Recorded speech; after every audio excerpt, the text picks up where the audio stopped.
Summoner's War now lets you optimize your builds without even having to leave the game. It's something called the Rune Advanced settings, and if I'm being honest, I like to swap those first two words around. And from a mile high, the system can look a little bit daunting, but I promise you that it's actually way more elegant and user-friendly than it might seem at first. But first of all, let's talk about how to get there. You can access the new advanced rune settings by going through the rune manager and tapping on the little hexagram icon that's right below your stat window. From there, you'll see an option to navigate over to the menu. Now that you're actually in the advanced rune settings, this is where the stuff gets good.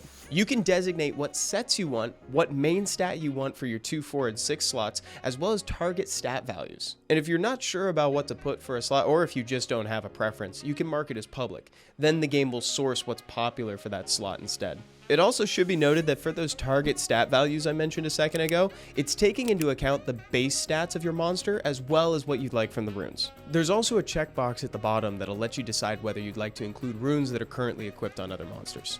After you make that decision, you're good to go. Once you start the process, the game is going to generate a whole bunch of rune combinations to suit your needs. And this is all done based on a new score system that's used to define the quality of your runes and artifacts. It's essentially the Summoner's War version of efficiency, and it's taking into account the innate stat as well as the substats to determine that number.